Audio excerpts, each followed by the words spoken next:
Bonjour à tous, c'est Daniel, pasteur de l'Église biblique baptiste de Charleville-Mézières. Merci de regarder notre chaîne YouTube. Et aujourd'hui, je voudrais souhaiter à vous les mères une bonne fête de mère. Et merci pour votre fidélité à vos familles, pour votre fidélité au Seigneur aussi. Et on sait où est-ce qu'on serait sans nos mères, nos bonnes mères. Et aujourd'hui, par la grâce de Dieu, on va examiner un petit passage, une mère extraordinaire en 1 Samuel chapitre 1 Samuel dans l'Ancien Testament, 1 Samuel chapitre 1, et on va lire quelques petits versets. Verset 1, la Bible dit, « Il y avait un homme de Ramathaïm, Sophim de la montagne d'Éphraïm, son nom était Elkana, fils de Jéram, fils d'Éliu, fils de Tohu, fils de Sup, Ephratien. Et il avait deux femmes. Le nom de l'une était Anne et le nom de la seconde était Pénina. Et Pénina avait des enfants, mais Anne n'en avait point. Et cet homme montait de sa ville tous les ans pour adorer et pour sacrifier à l'Éternel des armées à Silo. Verset 4. Et le jour qu'Elkana sacrifiait, il donnait des portions à Pénina, sa femme, et à tous les fils et les filles il avait d'elle.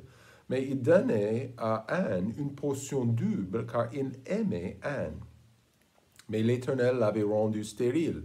Et sa rivale la mortifiait, même fort aigrement, afin de l'irriter, parce que l'Éternel l'avait rendu stérile. Et Elkana faisait ainsi tous les ans. Chaque fois qu'Anne montait à la maison de l'Éternel, Pénina l'offensait de la même manière, et Anne pleurait, et ne mangeait point.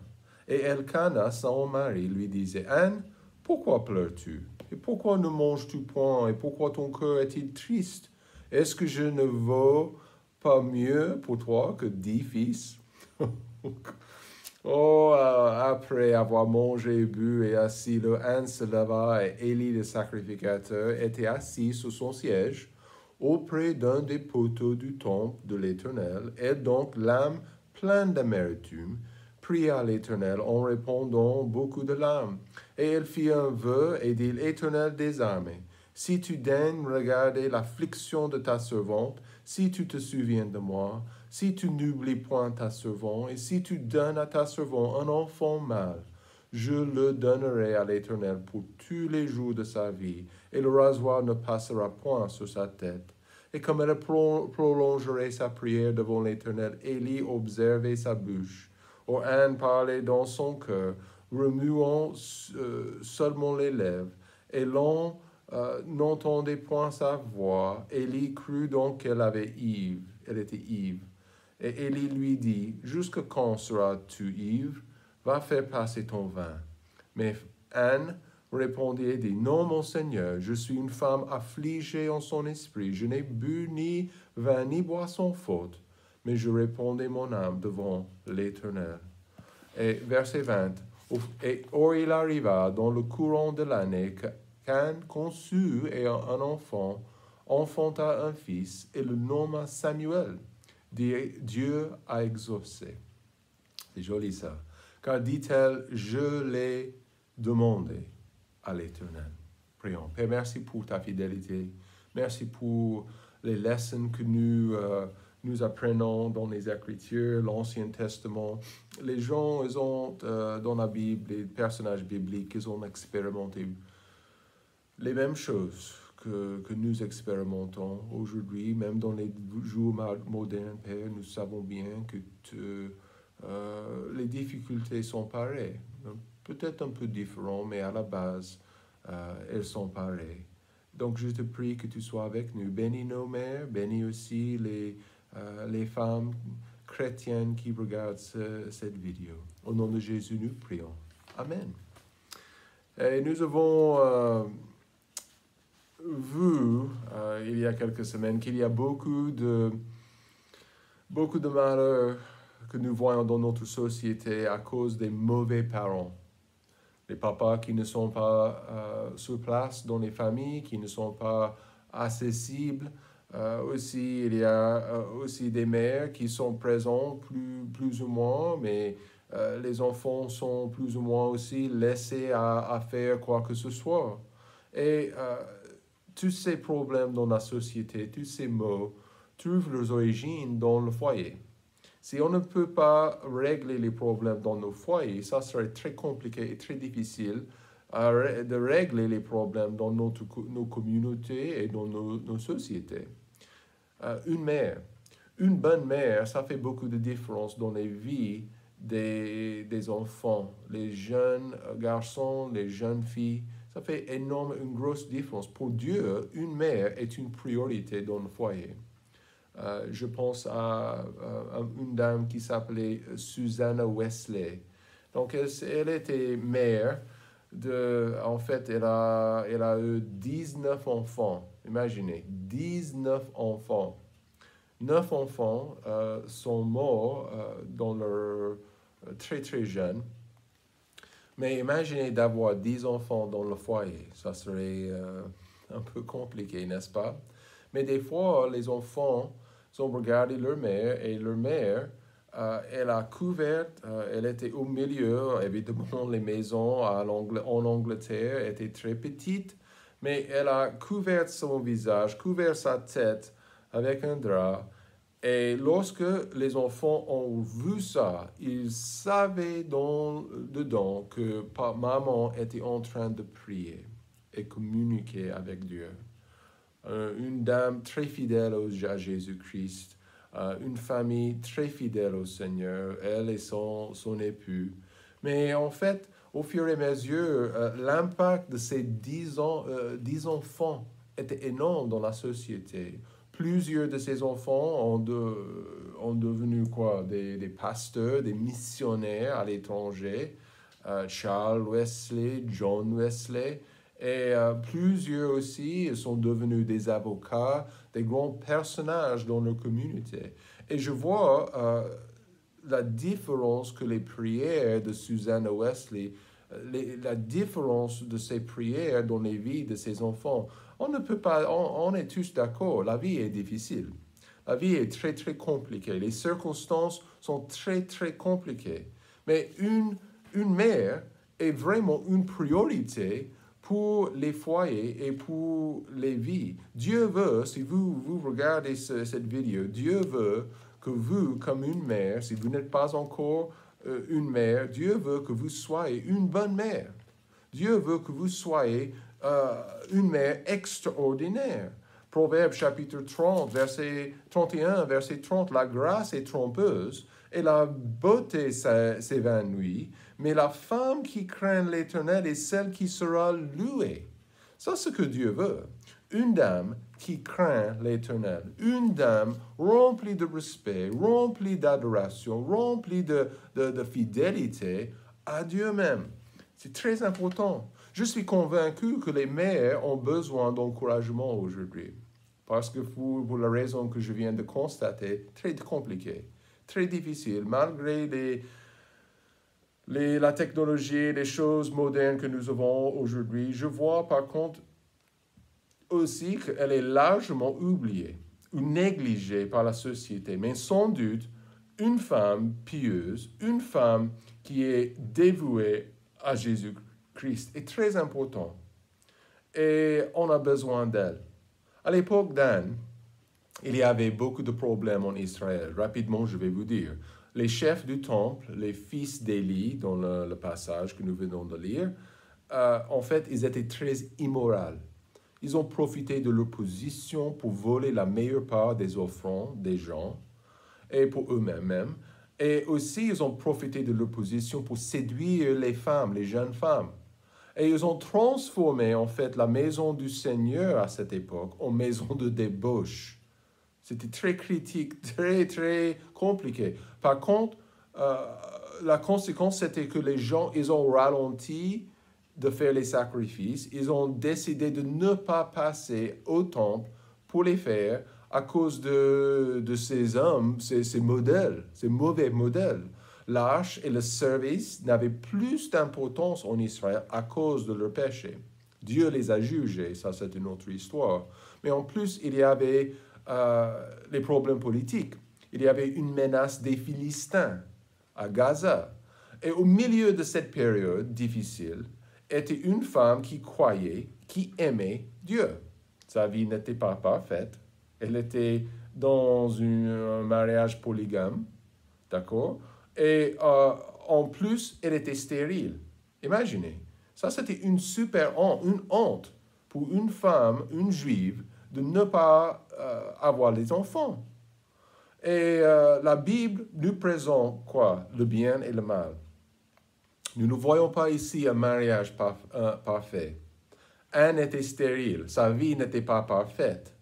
Et en fait, sa tristesse était immense. Nous voyons ça. Elle est en train de pleurer au temple, demandant à Dieu pour les bébés, pour un garçon.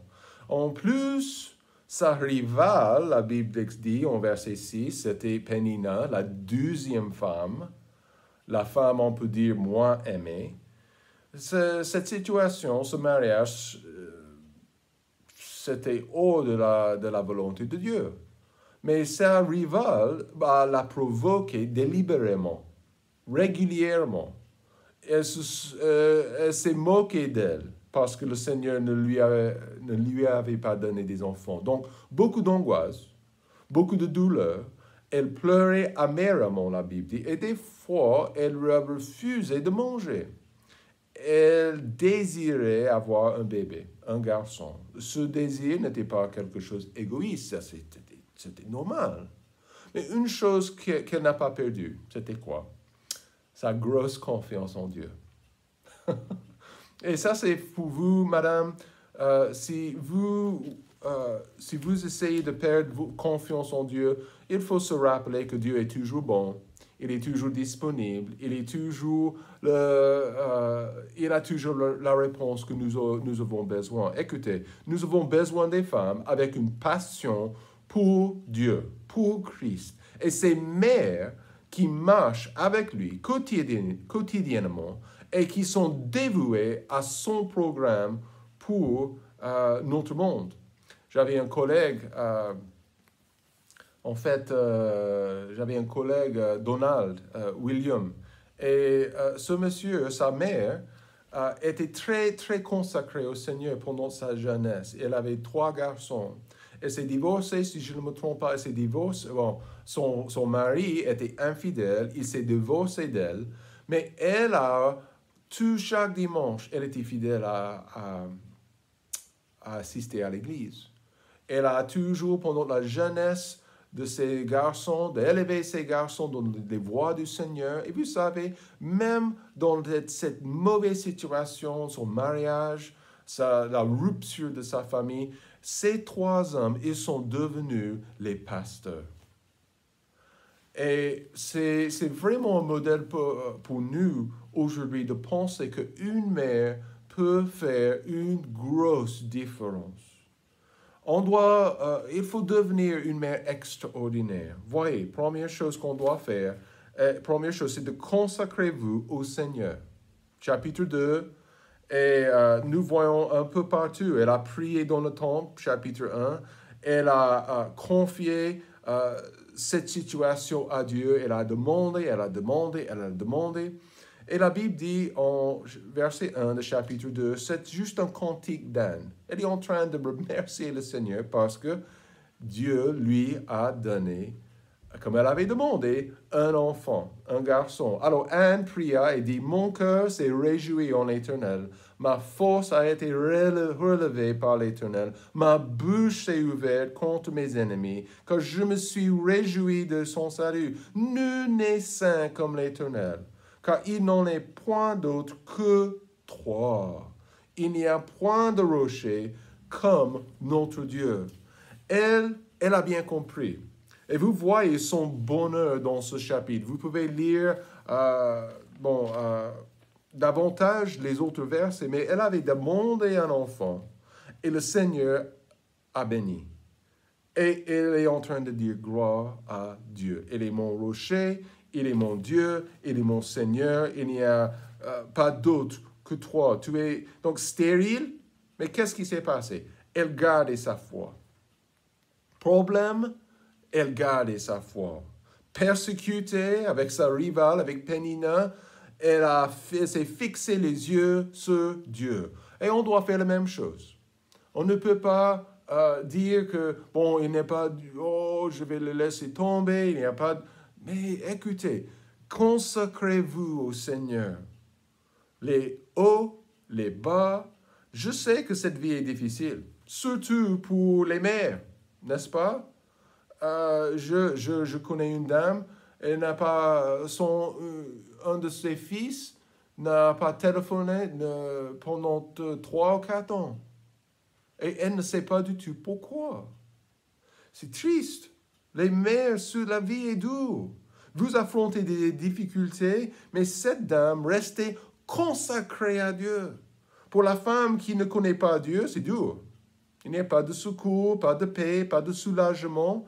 Mais je propose aujourd'hui, pour vous-même, pour vous les dames, vous les femmes, qu'on se consacre et Dieu peut construire une vie de foi, une vie exemplaire, une vie extraordinaire. Pourquoi? Il est notre rocher, il est notre Seigneur.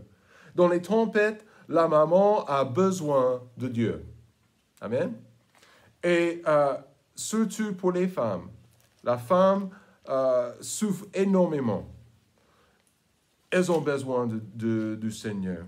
Psaume 18, verset 30, la Bible dit, « Car toi, je fonde sur une troupe, mais avec mon Dieu, je franchis la muraille.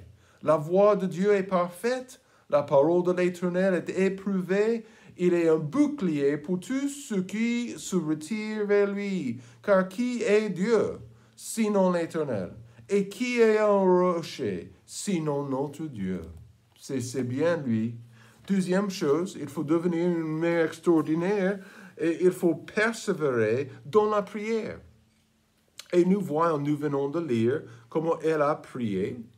Le sacrificateur l'a accusé d'être ivre, mais elle était vraiment accablée par cette situation. Et Anne parlait dans son cœur à Dieu. Et elle dit, je suis une femme, verset 15, je suis une femme affligée en son esprit. Et en fait, Élie a dit après cette explication, elle dit que je ne suis pas ivre, verset 17. Élie répondit, va en paix et que Dieu d'Israël t'accorde la demande que tu lui as faite. Et que ta servante trouve grâce, elle dit, devant tes yeux. Et cette femme s'en alla, son chemin mangea, son visage ne fut plus le même. Donc, quelle était la différence? C'était la prière. Elle avait la confiance et la certitude au fond de son cœur que Dieu répondrait à ses prières. Vraiment, nous voyons sa passion spirituelle. Par quoi? Par sa prière fervente. Elle priait pour un garçon. Elle n'hésitait pas de lancer des cris et de pleurer devant Dieu, un Dieu qui écoute. Donc, vous savez, comment est-ce qu'on peut faire différemment? J'adore le fait que rien ne suggère qu'elle blâmait Dieu pour sa situation. On a l'habitude, des fois, quand nous prions, d'entrer dans la prière et voilà, c'est quelque chose de bizarre, mais on blâme Dieu pour nos problèmes. Faites-lui confiance. Persévérez dans la prière. Elle a bien compris d'exposer son cœur directement au Seigneur. Et on doit apprendre la même chose. S'il y a un souci dans la famille, priez. Si vous avez un enfant qui s'éloigne de la bonne voie, priez. Si vous n'êtes pas certain de demain, priez. Tel fardeau dans votre vie, tel fardeau est trop lourd pour vous, priez. La valeur de la prière persistante et ardente est une des leçons centrales de la vie d'Anne. Elle n'était pas parfaite, mais elle a compris l'importance de la prière. Faites une liste aujourd'hui, maman. Faites une liste de soucis, d'enfants, de situations dans votre vie et commencez à poursuivre le Seigneur dans la prière. Troisièmement, Donnez vos enfants à Dieu. Et ça, c'est un truc important dans ce passage. Donc, ce qu'elle a fait, elle a dit, Père, verset 11, si tu te daignes regarder l'affliction de ta servante, et si tu te souviens de moi, si tu n'oublies point ta servante, si tu donnes à ta servante un enfant mâle, regardez ce qu'elle dit, je te donnerai à l'Éternel pour tous les jours de sa vie. Donc, verset 22. Mais Anne n'y monta pas à Jérusalem, car elle dit à son mari, je n'irai point jusqu'à ce que l'enfant soit sévré, alors je le mènerai afin qu'il soit présenté devant l'Éternel et qu'il y a demeure à toujours. Elle était prête de donner son enfant à Dieu. Donc ça veut dire quoi?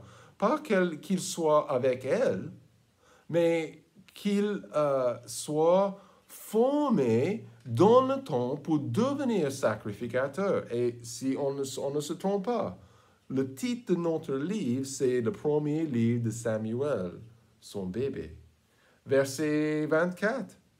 Et dès qu'elle le sévrait, elle le fit monter avec elle et prit 3 veaux, un épha de farine et une outre de vin, et elle le mena dans la maison de l'Éternel à Silo, et l'enfant était fort jeune. Elle était prête de donner, elle l'avait promis à Dieu. Donc vous savez ce qu'elle a fait? Elle a dit, d'accord Seigneur, tu m'as confié ce garçon, je suis prête de le donner à toi. Tout d'abord, elle voulait un enfant, c'est normal. Mais vous voyez que cette mère était mal comprise, critiquée. L'autre femme s'est moquée d'elle. Son mari, même lui, comme des maris, ont dit des choses qui n'est pas juste. Je suis mieux que 10 enfants, il a dit. Il n'a pas compris. Le sacrificateur l'a accusé d'être ivre au temple. Cette femme était extraordinaire. Pourquoi? Parce qu'elle voulait donner son garçon à Dieu. C'est cool ça. Et il faut comprendre, nos enfants appartiennent à Dieu. Nos enfants n'appartiennent pas à nous-mêmes. Ils sont des dons de Dieu, comme on a vu, et ils appartiennent à lui. Ils sont mieux placés dans les mains de Dieu. Dieu a demandé en Genèse à Abraham de donner, d'offrir son fils. Il voulait savoir que il voulait connaître le cœur d'Abraham. Si Dieu était plus important dans le cœur d'Abraham ou c'était le garçon. Et Dieu nous demande la même chose. Il veut savoir la même chose. Est-ce que nous sommes prêts de vraiment donner nos enfants à Dieu? Peut-être vos enfants sont jeunes aujourd'hui. Peut-être vos enfants sont même adultes. Ils prennent leurs propres décisions maintenant. Mais vous pouvez prier. Vous pouvez les confier au Seigneur dans la prière. Et nous voulons que nos enfants reconnaissent Dieu. Nous voulons que nos enfants soient heureux, bien sûr. Mais comment est-ce qu'ils peuvent être heureux sans Dieu? Ce n'est pas possible. Impossible sans le vrai Dieu. Donc, donnez vos enfants à Dieu. Confiez vos enfants, les vies de vos enfants, vos petits-enfants même, au Seigneur. Quatrièmement, pour être une mère extraordinaire, acceptez la nécessité d'adoration. Et en verset 24, verset 25, elle est montée à Silo, au temple, avec la Bible dit le veau, et elle l'a offert à Dieu. Et elle l'a fait avec qui? Avec le garçon. Il a vu que l'adoration du vrai Dieu était quelque chose d'important. Et c'est ça, j'apprécie la chose dans cette histoire, c'était l'importance de leur fidélité au tabernacle, à la maison du Seigneur. Cette famille n'était pas parfaite. Non. Mais Anne accompagnait fidèlement son époux au tabernacle pour adorer l'Éternel et pour lui offrir des sacrifices. Ils adoraient Dieu ensemble. Et je comprends que ma fidélité au Seigneur, ça fait un impact dans les vies de mes petits. À mon partenaire, ma fidélité aussi à mon partenaire dans le mariage, ça communique beaucoup aux gens autour de moi. Ça communique quelque chose à nos enfants. Elle a emmené son garçon au tabernacle à Dieu, du Seigneur. Et il était élevé pour être sacrificateur. Il a appris à un jeune âge de connaître Dieu et de servir Dieu. Oh, c'est vraiment ce qui est manquant aujourd'hui dans les foyers français. De connaître Dieu et de servir Dieu. Oh, les enfants qui n'ont pas même une Bible dans leur foyer. C'est triste, ça. C'est triste.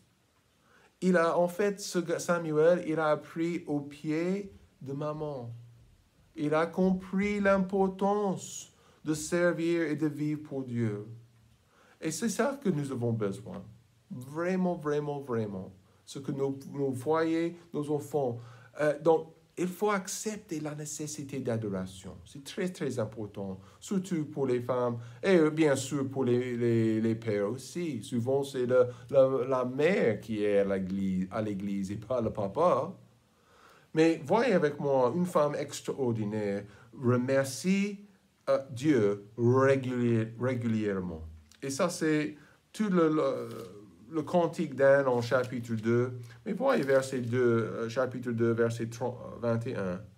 Et l'Éternel visita Anne, qui conçut et enfanta 3 fils et 2 filles, et le jeune Samuel grandissait auprès de l'Éternel. Elle a remercié Dieu dans beaucoup de versets en chapitre 2, parce qu'il avait répondu à ses prières. Et Dieu, il a continué à la bénir. Il a continué. Et ça, j'apprécie bien. Le garçon, et qu'est-ce qui s'est passé à ces autres garçons? Je ne sais pas s'ils sont devenus des sacrificateurs, mais ils avaient une bonne modèle avec maman. Maman était fidèle à son mari, maman était fidèle à ses enfants, et elle était fidèle à Dieu. Et elle a compris la source de ces bénédictions. Elle a compris, c'était qui lui avait donné ses enfants. C'était Dieu. Et c'est important pour nous de les confier dans les mains de Dieu.